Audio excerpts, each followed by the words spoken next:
So it really depends on what mom, dad, the participant needs. But again, this is not intended to be an end stage benefit. Someone that is on the latter part of their life.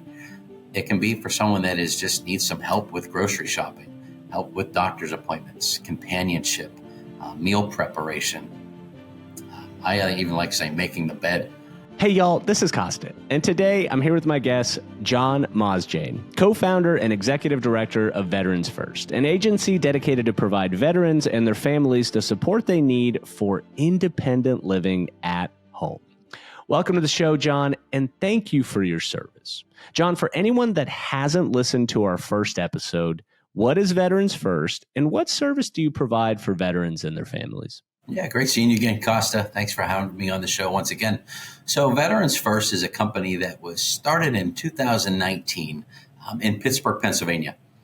Since 2019, we serve 9 states. And what we essentially do is we help wartime veterans and their surviving spouse obtain a underutilized benefit that is called aid and attendance. And that benefit is to use to pay for in-home care. So someone that is just simply not ready to go to a personal care home, a nursing home.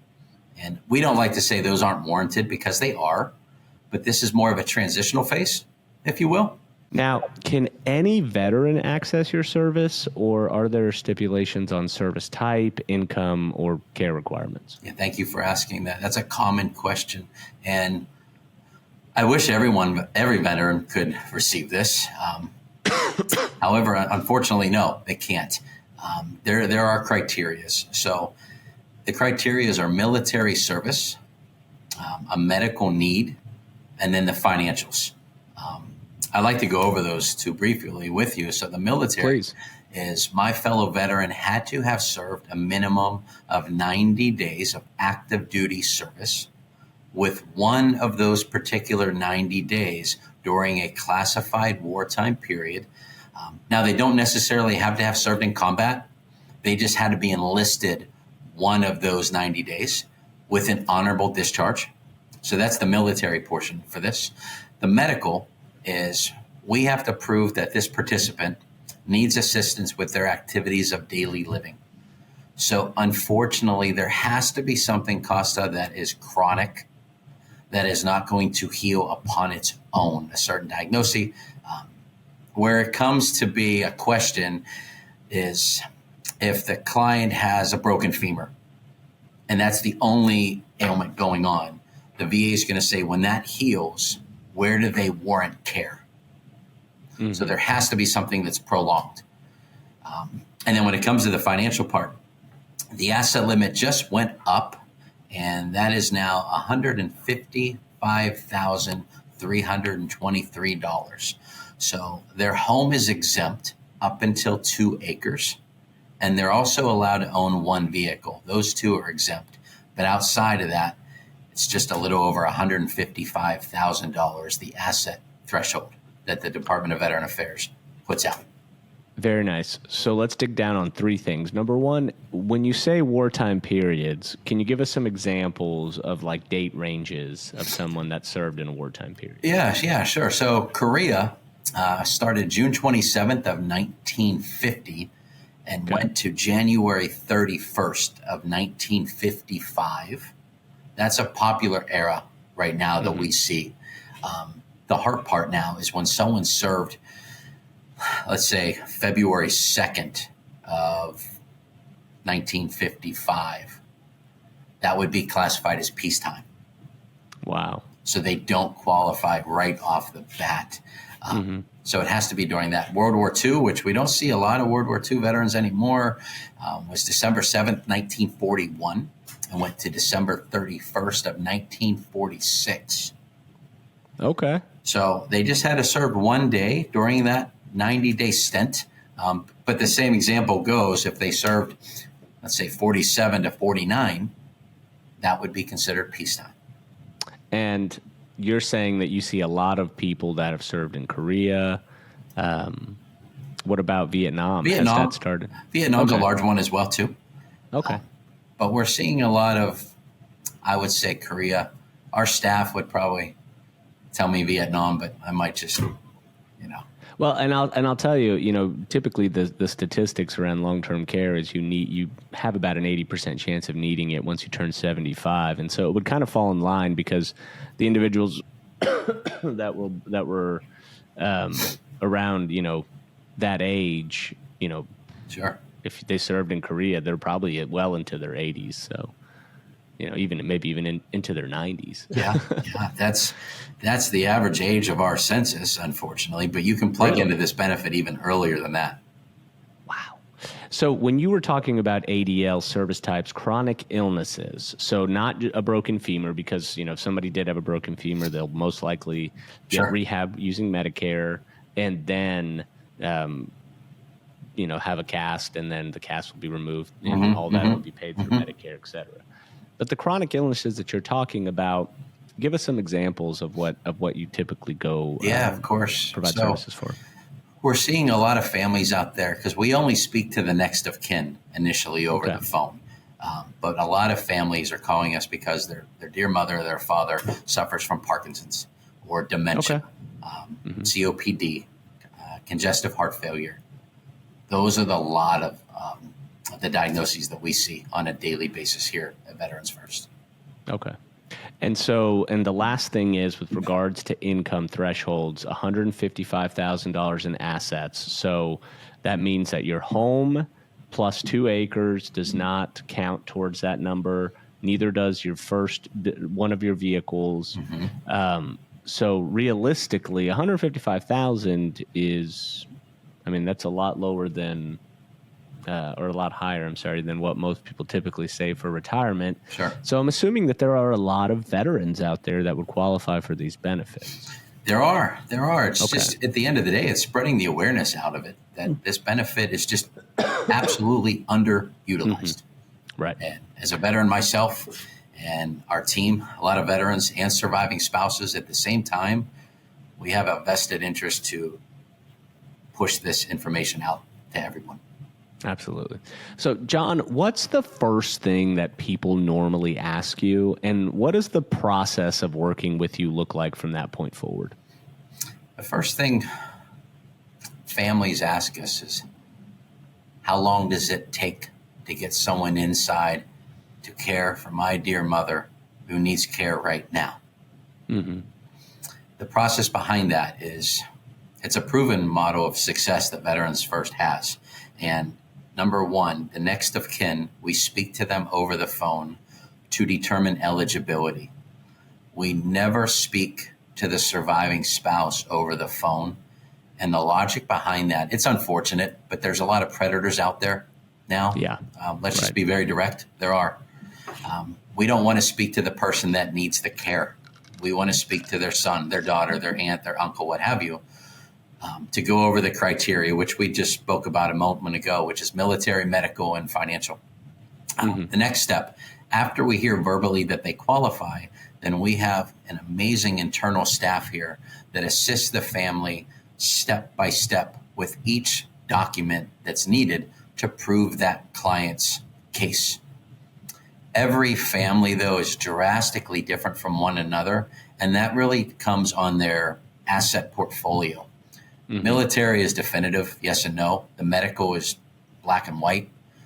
Where there becomes a lot of questions is, especially when someone has an IRA and there's a required minimum distribution on that IRA, because an IRA is income and an asset. It's both. Right. That's where a lot of the questions come in. So we send the family a customized welcome packet that's tailored to their individual case. Once we have all of the documents, then we have a in-person model where each one of the states that we serve, we have a representative to go out to meet with the family face-to-face inside the comfort of their own home. We fill out the application.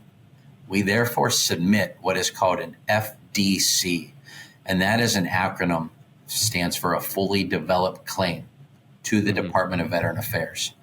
And then while that claim is in a pending status, the VA does a lot of amazing things, but they're backlogged right now. How and they bad can is it? sit on these applications for 3 months, for 6 months, for 10 months. Kosta, let's be honest with each other right now. When your mother needs care, you don't plan for it.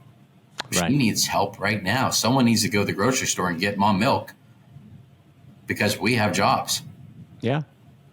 So we bridge that gap of time and allow them to begin home care immediately with one of our licensed background check agencies that we have a contractual agreement with. And then when the VA approves that claim, which could be 6 months, the monetary benefit that the family receives, because it has to go to that participant, we simply have a signed agreement with the family that it pays us back in a retroactive status from the date we filed it at absolutely no additional costs or fees associated. And let me unpack that and summarize it so the audience understands. When most people need long-term care, they typically come into the industry in crisis, whether it's a family member needing it or it's them themselves that need it. What you're saying is if you're a veteran and you meet these 3 criteria buckets, whether militarily, income, and medical, you don't have to wait. You can forego that waiting period and start to receive care now, on demand, essentially. And I just have like 2 quick follow-up questions. Number one, what happens? Well, if you could sort of drill down on what exactly the documentation looks like, I'm sure, driver's license and some financial statements, but like really like what, if you were going to start this process before they called Veterans First, what should they get together? Yeah, but the second thing is, do they have to have that documentation, or is there a way, if they can't find those documents, to still receive benefits through aid and attendance? But the last thing I want to ask is, how are you guys able to wait so long? Because, like you said, the VA doesn't work very quickly, and they have a pretty significant backlog. Do you ever have cases that you don't get funded for, and you just have to, say, well, at least we provided that service to this veteran, we'll move on and keep those are trucking along? terrific. Those are good questions, and let me break those down one by one. Sure. Number one, our website is a great point of resource. It has a lot of the documents on that, which is just for all the viewers. It's www.veterans, that's plural, veteransfirst, spelled out, .us. But let me give you a case that would be an escalated case, which is a married veteran. Some of the documents right away is the DD-214, which is also just known as the discharge papers. A married veteran, you have to show the marriage license. Also, when there's a married veteran's case, they go off of both forms of income, the veteran and his or her spouse. So both forms of income are accounted for. The VA likes to look at everything on a quarterly basis. So bank statements, 1099s if there's pensions, supplemental health care policies, which counts for a reoccurring monthly medical expense. So if someone has a policy with Blue Cross Blue Shield and they pay a premium every month of $89, we need to see that statement to show that there is an accounted expense. When it comes to the military and the medical, that's pretty basic, straightforward. It's really when it comes to the financials of that part. You asked a great question about not being reimbursed by the VA. Inside our office here at Veterans First, we have close to 45 years of collective experience with submitting these claims to the Department of Veteran Affairs. So without looking at an Excel spreadsheet right now, of course, but we're very close to 99% with all claims being fully funded. Good. Yeah. So there's stability and longevity in the business and in the agency. And that's good. That's very good. And, a lot of people, they think that, insurance just doesn't pay, but that just means that you're not asking hard enough, at least in my experience. Yeah. And I know obviously we're talking about insurance and veterans. Sure. There's Sure. two different things, but they sometimes seem to operate in the same capacity. One more quick follow-up question. What happens if you don't have documentation to support it? Like, do you have resources where people can go to get those discharge papers, to get, like, how do you coach those families that don't have access to the documents? Great point. So, number one, we have to have a solid next of kin in order for a case to come to fruition. But let's say we have a very strong next of kin, but they said that we don't have X, Y, and Z. So the DD 214, there's an electronic way that we can assist a family to obtain one electronically. And that has been moved along quite quickly. So you can receive that in about a couple weeks. When it comes to the medical, that's a simple process of just sending a form to their physician that needs to be filled out. It's really when it comes to the bank statements. The bank statements are owned by the client themselves. So it's just calling the bank saying we need this. Nice. So it's not as difficult as we all try to make things in life. I'm the biggest advocate of that myself. You make excuses for something, but at the end of the day, we're just trying to get care for our mother, our father, our aunt and uncle. So when is the best time for families to contact Veterans First? And is there a preferable age or circumstance? Yeah, so it's really a case-by-case scenario. Everyone lives a different lifestyle behind closed doors. Let me just give you the foremost here. You're able to obtain this benefit as young as 65 years of age. But you remember when you asked that question, what does it take to qualify? And I said, you have to prove that you need assistance with your ADLs. So if someone is 68 years of age and they're diagnosed with COPD, that's a qualifying diagnosis right off the bat. So it really depends on what mom, dad, the participant needs. But again, this is not intended to be an end stage benefit. Someone that is on the latter part of their life. It can be for someone that just needs some help with grocery shopping, help with doctor's appointments, companionship, meal preparation.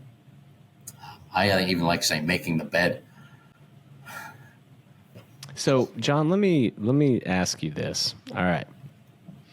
If you serve in the military, you get free college, you get free health care. I mean, I'm sure there's other things that I haven't even listed in there that you probably receive for your service, because what you're doing is, the bargain is, you're essentially putting your life at risk and your life on hold to make sure that the country and the citizens of the country are free. Some of the most traumatic experiences, and we've been doing this show for a while now, and we've talked to a lot of people, and one of the through lines when it comes to long-term care is how everything ends, essentially, the trauma behind it all. And it's not just grief from somebody passing, but it's what you and I experience when we talk to individuals that are most likely and oftentimes in crisis. They didn't prepare for long-term care. They need help. They don't have the financials to pay for it. I know you're not a Medicaid expert, so I'll ask you about Medicaid and if any of the Medicaid benefits jeopardize the VA benefits. But the real question that I want to ask you is, why doesn't the VA make the process easier, like they do with college tuition and the VA hospitals and free healthcare? Great question, Kosta. So the VA, I believe, does a phenomenal job with everything that they do. Notice I said everything. There's a lot. Yeah. It's hard to be amazing at a lot of things, right? So the VA is made up of 3 separate administrations. And this is what Veterans First loves educating professionals. The first is the Healthcare Administration. That's where the veteran, either he or she, can get and obtain health care. The second is the funeral and death benefits, the burial. And then the last is the aid and attendance and the pension. So every department does their own separate thing. I don't like to say it's confusing. It is confusing. It's just knowing where to go. Right. You don't want to speak to the pension and aid and attendance about getting your father plugged into the healthcare. Right. Because they don't talk to one another. Right. Are they all located in D.C.? That's a phenomenal question. I don't know that answer definitively.